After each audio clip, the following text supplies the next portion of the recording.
Dans un café usé au cœur de Paris, un homme glissait discrètement un repas gratuit à une femme en vêtements déchirés. Personne ne savait qui elle était, personne ne comprenait pourquoi il continuait de l'aider alors qu'il peinait lui-même à payer son loyer. Le patron l'avait averti à plusieurs reprises. Ses collègues se moquaient de lui dans son dos chaque fois qu'il plongeait la main dans sa poche pour régler la note sans un mot. Puis elle disparut.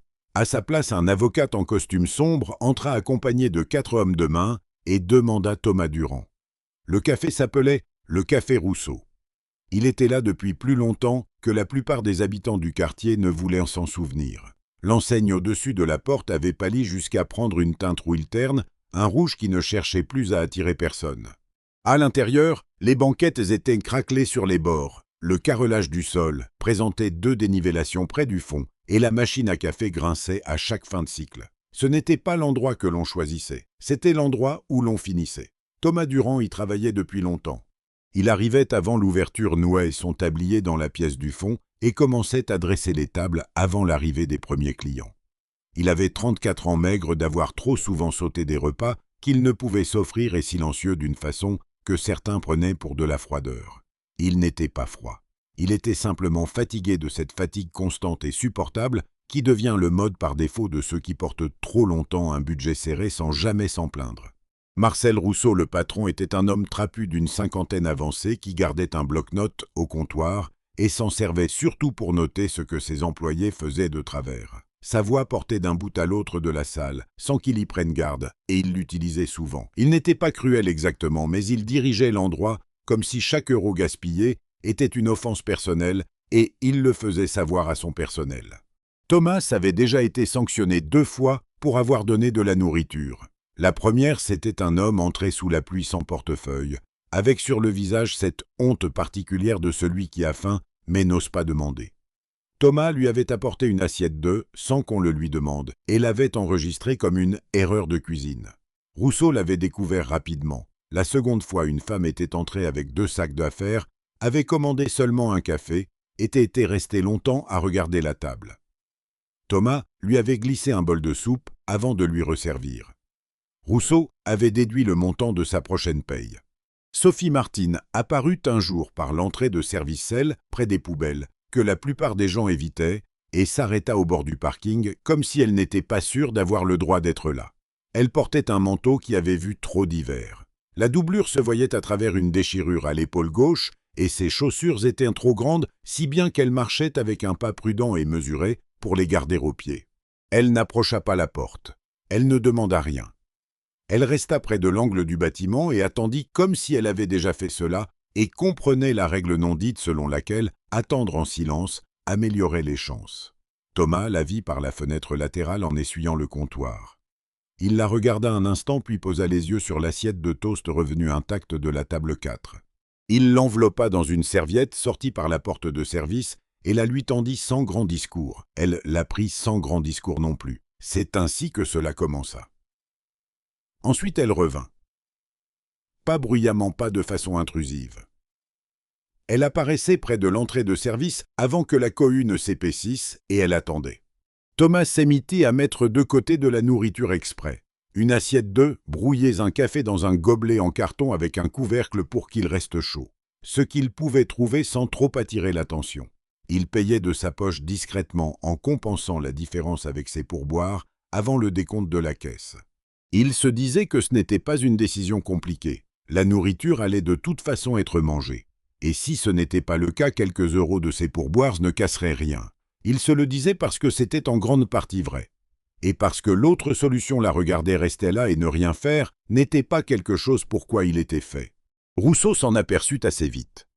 Il prit Thomas à part après le service et lui demanda franchement s'il donnait à manger à la femme dehors. Thomas répondit oui. Rousseau lui dit que c'était un commerce, pas un refuge, et que s'il recommençait, il y aurait des conséquences. Thomas hocha la tête, retourna au travail, et le lendemain, il tendit à Sophie une assiette de porridge et un café par la porte de service. Il compensait le coût de sa poche avant que quiconque ne compte la caisse. Les collègues étaient moins directs que Rousseau, mais leur attitude était claire. Marc, qui tenait le grill, dit un jour que Thomas allait se faire virer pour une femme qui avait probablement choisi de vivre comme ça. Une serveuse nommée Isabelle fit remarquer pas assez bas que certaines personnes profitèrent des cœurs tendres et que Thomas devrait le savoir. Thomas Lez écouta tous les deux et ne dit rien. Il ne se justifia pas. Il n'expliqua rien. Et le lendemain, il était à la porte de service avec une assiette recouverte de papier d'aluminium. Sophie parlait très peu. Certains jours, elle murmurait un merci discret. D'autres, elle se contentait de hocher la tête. Elle avait des yeux gris-verts qui restaient stables même quand le reste d'elle semblait usé. Et il y avait dans sa façon de se tenir une immobilité prudente, non pas vaincue, plutôt attentive que Thomas ne parvenait pas à situer. Il ne chercha pas à le faire. Il ne l'aidait pas parce qu'elle était intéressante. Il l'aidait parce qu'elle était là et qu'elle avait faim et que cela suffisait. Cela dura un temps. Rousseau le prévint une seconde fois et lui dit explicitement que le prochain incident entraînerait un licenciement. 2 de ses collègues cessèrent de lui parler pendant les pauses. Il prit un service supplémentaire le week-end pour compenser le manque dans ses pourboires et n'en parla à personne. Le rythme tint, avant l'ouverture le café, la porte de service l'assiette, l'échange silencieux puis le retour à l'intérieur pour travailler le reste du service comme si de rien n'était. Puis vint le jour où elle ne fut pas là. Thomas s'étintait à la porte de service avec une assiette couverte et regarda le coin vide du parking. Il attendit un peu plus longtemps que d'habitude, balayant du regard le bord du lot et la rue au-delà. Rien. Il rentra et posa l'assiette sur le comptoir. Il se dit qu'elle avait probablement bougé, que les gens dans sa situation se déplaçaient sans cesse, suivant le moindre avantage offert par le pâté de maison suivant ou le quartier d'à côté. Il se dit que c'était bien ainsi. Il avait fait ce qu'il pouvait pendant qu'elle était là et c'était fini. Il débarrassait une table lorsqu'il entendit la porte d'entrée s'ouvrir. Il ne leva pas immédiatement les yeux car la porte s'ouvrait souvent et il avait appris à ne pas suivre chaque entrée. May marque c'est tout aux grilles. Isabelle s'immobilisa près de la machine à café et la qualité particulière du silence qui s'abattit sur la salle fit se retourner Thomas. 4 hommes en vêtements sombres étaient entrés. Ils n'étaient pas grands d'une façon théâtrale, mais ils se déplaçaient avec une économie délibérée qui montrait clairement qu'ils n'étaient pas venus pour déjeuner. Derrière eux, en costume anthracite, une mallette tenue à plat contre le flanc se tenait un homme que Thomas n'avait jamais vu. La cinquantaine composait avec cette patience particulière de celui qui facture à l'heure et n'a aucune raison de se presser. Son regard parcourut la salle une seule fois efficacement et se posa sur Thomas sans la moindre hésitation. L'homme en costume parla le premier d'une voix qui portait juste assez loin pour atteindre Thomas et personne d'autre. Il cherchait Thomas Durand.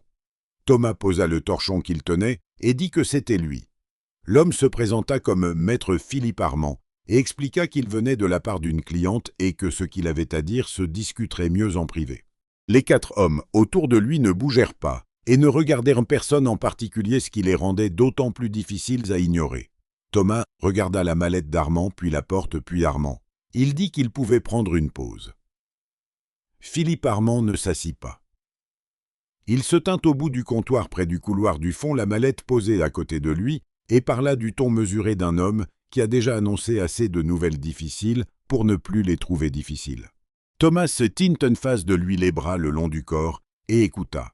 Armand dit que la femme à qui Thomas avait fourni des repas n'était pas en réalité une personne sans ressources.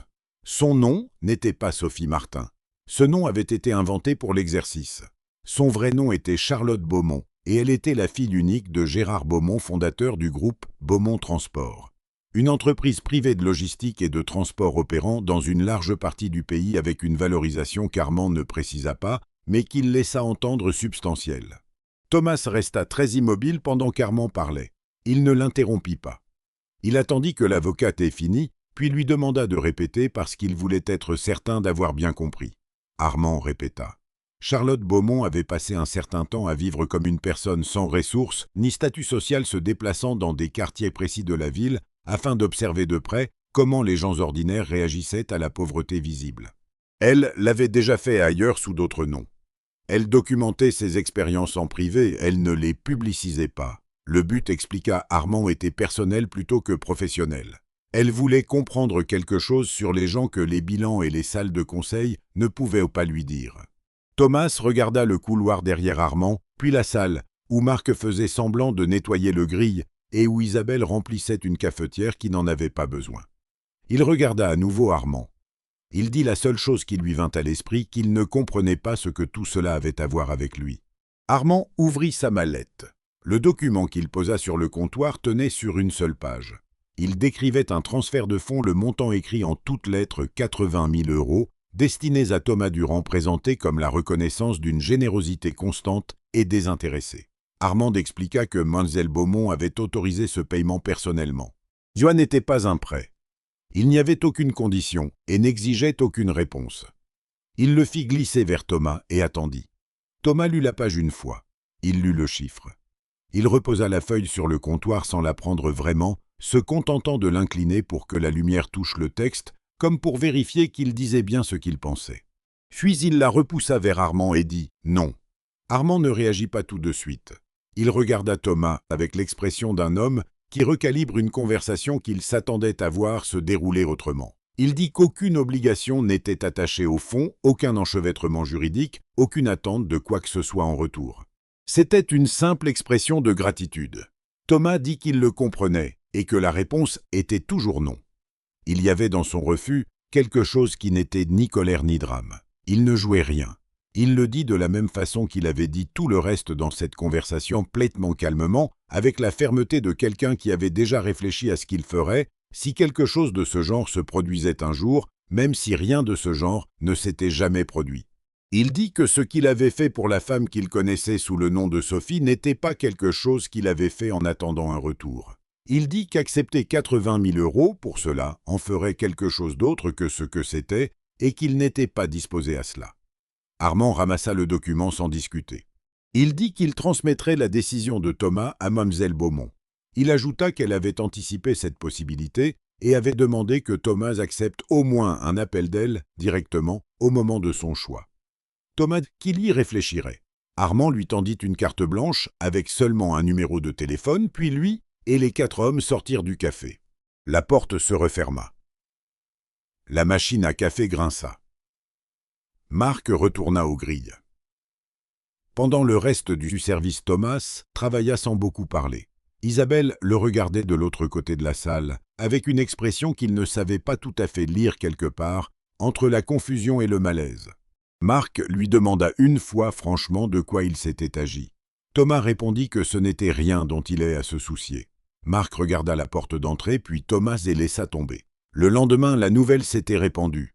Thomas ne savait pas exactement comment, si Armand avait dit quelque chose en partant, si Marc avait parlé, ou si quelqu'un avait simplement passé un coup de fil. Mais, lorsqu'il arriva pour son service, l'atmosphère du café avait déjà changé d'une façon difficile à décrire précisément et impossible à ignorer. Rousseau le prit à part avant le premier client et lui demanda avec une prudence inhabituelle s'il allait bien. Rousseau lui avait jamais demandé cela auparavant, pas une seule fois. Thomas dit qu'il allait bien. Rousseau hocha la tête et retourna à son bloc-notes, mais il se déplaça différemment pendant le service, plus silencieux, plus réfléchi, comme un homme récemment conscient d'avoir mal jugé quelque chose, et encore en train d'évaluer à quel point cela comptait.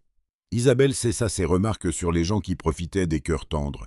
Elle apporta à Thomas une tasse de café au milieu du service sans qu'il le demande, la posa près de lui sur le comptoir et s'éloigna sans s'expliquer. Marc ne dit plus rien sur la femme qui avait probablement choisi de vivre comme ça.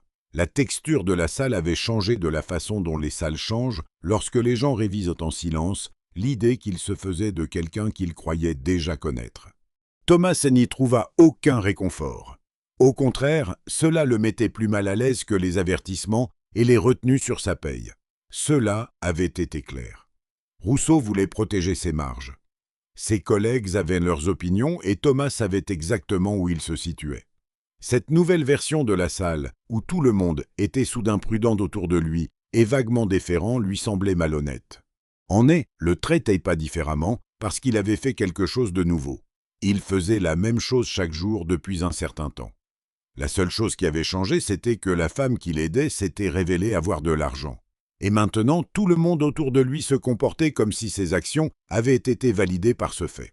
Comme si la valeur de ce qu'il avait fait était déterminée a posteriori par qui elle était. Il ne dit rien de tout cela à voix haute. Il servit ses tables, resservit les cafés et travailla, mais cela lui pesait comme une pierre pendant tout le service. Un jour, une voiture s'arrêta devant le café sombre propre, le genre de véhicule qui n'avait aucune raison d'être dans cette rue. Une femme en sortit. Elle était habillée simplement mais pas à bon marché, d'un manteau sombre ajusté et de chaussures à talons bas, les cheveux tirés en arrière. Thomas essuyait la vitre de devant lorsqu'elle entra, et il la reconnut immédiatement. Non pas à son apparence, car elle était entièrement différente, mais à quelque chose dans sa façon de bouger, cette même délibération prudente qu'il avait remarquée sur le parking les matins froids. C'était Charlotte Beaumont. Il n'avait pas appelé le numéro de la carte d'Armand. Elle s'assit au comptoir, pas à une table, et attendit que Thomas vienne. Le café était entre deux services, 4 autres clients, aucun d'eux tout près. Elle dit bonjour. Il répondit bonjour et posa une tasse de café devant elle par habitude, avant de se rattraper. Elle faillit sourire. Charlotte dit qu'elle n'était pas venue pour le presser. Elle dit qu'elle comprenait sa décision et qu'elle n'était pas là pour la changer. Elle était venue parce qu'elle estimait lui devoir une explication qu'un avocat avec un document ne pouvait vraiment pas donner. Thomas croisa les bras sans raideur et écouta. Elle lui raconta qu'elle avait commencé ses périodes vivre sans son nom, sans ses ressources, dans des endroits où personne ne la connaissait après le déclin de la santé de son père et sa prise en charge du côté opérationnel de l'entreprise. Elle dit que le travail l'avait changée de façon qu'elle n'avait pas remarquée avant d'être trop engagée pour se voir clairement. Elle avait commencé à perdre le sens de la façon dont les gens vivaient réellement, non pas la version des données, non pas les rapports et les résumés démographiques, mais la texture réelle de ce que cela faisait d'avoir besoin de quelque chose et de n'avoir aucun levier pour l'obtenir. Elle dit que ce qu'elle avait vu pendant ce temps, non seulement de la part de Thomas, mais de l'ensemble de l'expérience, avait confirmé des choses qu'elle avait commencé à douter encore vraies sur les gens. Thomas écouta tout cela, puis dit d'une voix qui n'était pas dure mais directe, qu'il était content que cela lui ait été utile. Il dit qu'il ne lui en voulait ni de l'expérience ni des raisons, mais il lui dit que ce qu'il avait fait chaque jour n'était pas quelque chose qui appartenait à une transaction même généreuse, et qu'accepter de l'argent pour cela, quel qu'en soit le montant, changerait le sens de la chose d'une façon qu'il ne pouvait accepter. Il dit que s'il avait su qui elles étaient, il aurait fait la même chose. Et pour cette raison, les 80 000 € n'étaient pas quelque chose qu'il avait gagné. Ce n'était qu'un chiffre que quelqu'un avait attaché à quelque chose qui n'en avait pas. Charlotte le regarda longuement. Elle dit qu'elle s'était attendue à ce qu'il dise quelque chose de ce genre. Elle dit que c'était en fait exactement la raison pour laquelle elle était venue. Elle ne discuta pas. Elle prit le café qu'il avait posé devant elle, le tint un instant puis le reposa. Elle dit qu'elle respecterait entièrement sa décision. Puis elle ajouta qu'il y avait une autre chose qu'elle voulait dire, et elle lui demanda de l'écouter avant de partir. Il lui dit d'y aller. Elle dit qu'elle avait passé beaucoup de temps à penser à ce qu'un endroit comme le Café Rousseau pourrait être, et à ce qu'il était actuellement, et à la distance entre les deux. Elle dit qu'elle ne faisait pas d'offre. Elle disait seulement qu'elle y avait pensé. Puis elle se leva, laissa un billet de 10 € sur le comptoir pour le café qu'elle n'avait pas touché, et sortit. Thomas resta au comptoir et regarda le billet un moment. Il le prit et le mit dans la caisse. Il ne savait pas quoi faire du reste de ce qu'elle avait dit, alors il le mit de côté et retourna au travail. Peu après, Rousseau en avait assez entendu par quelques canaux, que ce soit pour appeler Thomas dans le bureau du fond avant le service. Il lui dit avec une formalité qui ne lui était pas naturelle qu'il voulait reconnaître qu'il avait peut-être été trop dur avec lui concernant la nourriture. Il le dit du ton d'un homme qui s'acquitte d'une obligation, ce qui était probablement le cas. Thomas le remercia. Rousseau hocha la tête et retourna à son bloc-notes. Le service qui suivit fut ordinaire en apparence. Les clients entraient et sortaient. Le café était préparé et servi. Le carrelage restait inégal près du fond. L'enseigne au-dessus de la porte n'avait pas moins pâli, mais Thomas se déplaçait avec quelque chose de différent dans la poitrine que la semaine précédente, non pas une résolution exacte ni un soulagement. Quelque chose de plus proche du sentiment d'avoir pris une décision et de la voir tenir après coup, ce qui est autre chose que la confiance et plus silencieux que la fierté. Il pensa aux derniers mots de Charlotte plus qu'il ne le voulait. Il pensa à ce qu'elle avait dit et à ce qu'elle n'avait pas dit, à la façon prudente dont elle avait tracé la ligne entre une observation et une offre, et au fait qu'elle l'avait tracée du tout. Il se dit qu'il avait bien géré les choses. Il avait refusé l'argent. Il avait dit ce qu'il croyait. Il était retourné au travail. C'était fini. Il se le répéta. Il y crut la plupart du temps. Il se le disait encore lorsqu'il arriva pour son service, noua son tablier dans la pièce du fond et commença à dresser les tables avant l'arrivée des premiers clients, comme toujours comme il le faisait depuis longtemps dans ce café, qui était là depuis plus longtemps que la plupart des gens du quartier ne voulaient s'en souvenir. La routine tente. La routine était censée tenir. Et pourtant, quelque part, sous la surface de ce matin ordinaire, quelque chose avait basculé dans une direction qu'il ne savait pas encore nommer, et il le sentait sans pouvoir dire ce que c'était ni où cela menait. Le lundi suivant commença comme tous les autres. Thomas était au Café Rousseau, avant l'ouverture, traversant la routine familière d'avant-service, ouvrant le placard à provisions, vérifiant la machine à café, alignant les salières et poivrières sur chaque table avec la précision automatique de celui qui l'a fait tant de fois. Le geste n'exigeait plus de réflexion. La lumière du matin entrait plate et grise par les fenêtres de devant. L'enseigne projetait son ombre habituelle et délavait sur le trottoir. Tout était exactement à sa place. Il remettait les porte-serviettes au comptoir lorsque Marcel Rousseau entra par le fond, ce qui n'était pas inhabituel. Ce qui l'était, c'est qu'il ne portait pas son bloc-notes. Il se tint au milieu de la salle et regarda les tables, le comptoir et les fenêtres de devant avec une expression que Thomas ne put classer tout de suite. Ni troublé, ni satisfait. Quelque part entre les deux, comme un homme faisant l'inventaire privé de quelque chose dont il n'était plus tout à fait sûr qu'il lui appartenait. Thomas le regarda un instant, puis retourna aux porte-serviettes. Il supposa que Rousseau avait une matinée difficile et que cela ne le regardait pas. Rousseau repartit sans rien dire. Thomas travailla les premières tables seul. Puis les premiers clients arrivèrent et la salle prit son rythme habituel, et ce que Rousseau avait fait de son expression dans le café vide, avant l'ouverture, fut absorbé par le bruit et le mouvement d'un service ordinaire. Marc arriva pour le grill. Isabelle entra et alla directement à la machine à café. Personne ne dit rien d'inhabituel. La routine tinte, puis la porte d'entrée s'ouvrit. Thomas était de dos débarrassant une table. Il enregistra le changement dans la salle avant de se retourner. De la même façon que le jour où Armand était entré, un glissement dans la qualité du silence, une immobilité qui passait de table en table comme quelque chose traversant l'eau. Il posa les assiettes et se retourna. Charlotte Beaumont se tenait juste à l'intérieur de la porte. Elle ne portait plus le manteau sombre simple. Elle était vêtue d'une veste anthracite sur un chemisier pâle, le port droit. Son expression composée de la façon dont le deviennent celle des gens qui portent l'autorité, si habituellement qu'elle cesse d'être quelque chose qu'ils endosent. Derrière elle se tenaient deux des hommes qui étaient venus avec Armand, la même économie de mouvement, la même présence, qui ne s'annonçait pas, mais qu'on ne pouvait ignorer. Armand était là aussi, un pas derrière son épaule droite, mallette en main. Tout le café s'était tenu de façon théâtrale. Les clients n'avaient pas dramatiquement arrêté leur conversation, mais le bruit ambiant de la salle avait simplement baissé de la façon dont il le fait lorsqu'entre dans un espace quelque chose qui n'y appartient pas et que chacun le remarque sans décider de le faire. Rousseau était sorti du fond à un moment et se tenait près de l'entrée du couloir très immobile. Les mains le long du corps, le bloc-notes nulle part. Le regard de Charlotte parcourut la salle et trouva Thomas. Elle marcha vers lui sans se presser et s'arrêta à une distance raisonnable. Elle dit bonjour. Thomas dit bonjour et attendit. Elle dit qu'elle avait quelque chose à lui dire et elle demanda s'il voulait l'entendre au comptoir où il pourrait parler à voix normale. Il hocha la tête et passa derrière le comptoir. Elle s'assit sur l'un des tabourets, le même que la fois précédente, et Armand se plaça à proximité sans s'asseoir. Thomas se tint en face d'elle, les mains posées sur le bord du comptoir, et la regarda fixement. Charlotte dit qu'elle avait acheté le Café Rousseau.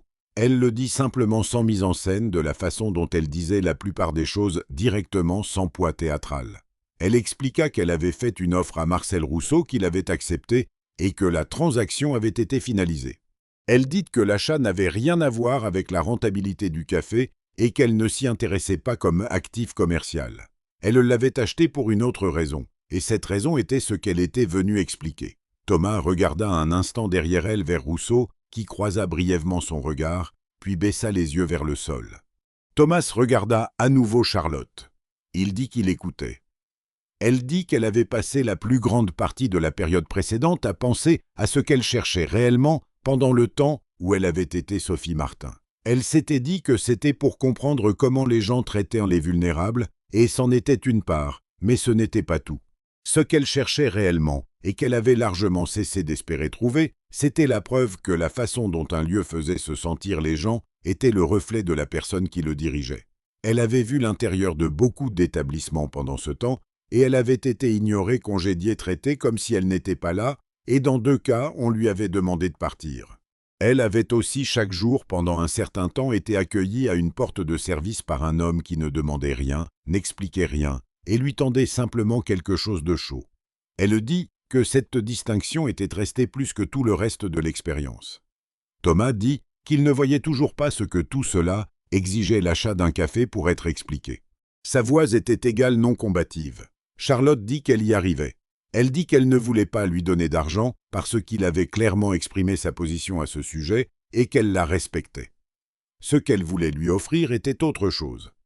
Elle voulait lui offrir la direction du café, l'autorité opérationnelle, complète, la possibilité de fixer les normes et la culture du lieu, la discrétion de le faire fonctionner comme il pensait qu'il devait l'être. Elle garderait la propriété et couvrirait les coûts d'exploitation pendant une période de transition. Elle ne lui demandait pas d'être un employé comme il l'avait été. Elle lui demandait d'être la personne qui déciderait de ce qu'était cet endroit. Elle dit qu'elle croyait qu'un lieu n'était décent que dans la mesure où la personne responsable l'était. Et elle avait assez vu de Thomas Durand pour savoir qu'il était la bonne personne pour celui-ci. Thomas resta un moment avec cela. Il regarda le comptoir devant lui, le bord craquelé du stratifié, près de la caisse, la machine à café qui grinçait à la fin de son cycle. Il regarda Marc aux grilles, qui avait cessé de faire semblant de ne pas écouter. Il regarda Isabelle, qui avait posé la cafetière. Il regarda les 4 tables de clients, qui faisaient de leur mieux pour paraître absorbés par leur repas. Il dit à Charlotte qu'il avait besoin de lui poser une question avant de dire quoi que ce soit d'autre. Il demanda si c'était quelque chose qu'elle faisait parce qu'elle se sentait encore lui devoir quelque chose et qu'elle n'avait pas trouvé d'autre moyen de l'exprimer. Il le demanda sans aucune pointe. Il avait vraiment besoin de savoir la réponse parce que cela comptait pour lui de la même façon que les 80 000 € avaient compté. Charlotte dit non. Elle dit qu'elle le faisait parce qu'elle avait fait un calcul fondé sur des preuves observables et que le calcul lui disait qu'une personne comme Thomas, dans une position comme celle-ci, produirait un résultat qui l'intéressait. Elle dit qu'elle avait assez d'expérience dans la direction d'une entreprise pour connaître la différence entre une impulsion charitable et une décision saine. Et que c'était la seconde. Thomas la regarda longuement, puis il dit « oui ». Non pas à cause de ce que le poste signifiait en termes de revenus de statut ou de sécurité, bien qu'il en fût conscient et qu'il serait stupide de prétendre le contraire. Il dit oui parce qu'elle l'avait présenté comme une occasion de rendre quelque chose meilleur et qu'il la croyait et qu'il n'était pas quelqu'un qui refusait la chance de rendre quelque chose meilleur lorsque la chance était réelle. Armand ouvrit sa mallette. Les papiers prirent un certain temps à être examinés et signés. Rousseau serra une fois la main de Thomas brièvement, avec l'air d'un homme qui achevait quelque chose sur quoi il avait des sentiments mitigés, mais qu'il avait décidé de mener à terme. Puis il prit une boîte qui se trouvait près du couloir du fond et que Thomas n'avait pas remarqué, et il sortit par la porte d'entrée pour la dernière fois. La machine à café grinça. Les clients aux 4 tables reprirent leur repas. Charlotte resta encore un moment. Elle et Thomas s'assirent au comptoir et passèrent en revue le transfert opérationnel de base, ce qu'il y avait dans les livres, à quoi ressemblaient les accords fournisseurs en cours, ce qui demandait une attention immédiate. Elle parlait de façon pratique et sans sentimentalité, et Thomas écoutait et posait les bonnes questions. Et à la fin, ils avaient couvert assez de terrain pour que la forme de ce qui venait ensuite soit visible. Avant de partir, elle dit encore une chose. Elle dit qu'elle n'avait aucun désir de s'impliquer dans le quotidien du lieu et qu'il n'entendrait plus parler d'elle, à moins qu'il ne l'initie. Elle dit que les décisions étaient les siennes. Elle le pensait. Après son départ, Thomas restait un moment au comptoir, tandis que Marc et Isabelle se déplaçaient derrière lui, rétablissant la salle dans son ordre de travail, avec l'efficacité légèrement self-consciente de gens qui n'étaient pas encore sûrs des nouvelles règles. Thomas regarda les fenêtres de devant et l'enseigne délavée visible à travers elles et pensa à ce qu'il voulait que la salle fasse ressentir. Il y avait travaillé longtemps et avait une idée très claire de ce qu'elle faisait ressentir actuellement et une idée tout aussi claire de ce qu'elle ne faisait pas. La distance entre les deux n'était pas insurmontable. Cela prendrait du temps, de la constance et la volonté de tenir un standard même lorsqu'il était incommode, ce dont il avait déjà une certaine expérience. Le café ne changea pas du jour au lendemain. Il changea de la façon dont les choses changent lorsqu'une personne qui s'en soucie en a la charge. Des décisions petites et progressives, chacune insignifiante en soi, mais qui collectivement finirent par faire un lieu d'une autre sorte. Le stratifié craquelé du comptoir fut remplacé. Les carreaux inégaux près du fond furent réparés. L'entrée de service sel, près des poubelles, fut nettoyée et correctement éclairée. Thomas n'afficha aucune pancarte à ce sujet, mais il fit clairement comprendre à son personnel, Marc et Isabelle, et aux 2 employés, à temps partiel, qu'il finit par engager que quiconque se présenterait à la porte, en ayant faim recevrait quelque chose à manger, et que le coût serait absorbé dans le budget de fonctionnement parce qu'il en avait décidé ainsi. Personne ne discuta. Personne n'avait de raison de le faire. Charlotte Beaumont ne revint pas. Elle y avait dit qu'elle ne le ferait pas, et elle s'y tint, mais ce qu'elle avait laissé n'était pas rien. C'était une salle à qui on avait donné la chance de devenir ce qu'elle aurait dû être depuis le début, sous la responsabilité d'un homme qui avait fait de son mieux pour la rendre ainsi pendant des années, une assiette à la fois de sa propre poche, avant que quiconque y prête attention.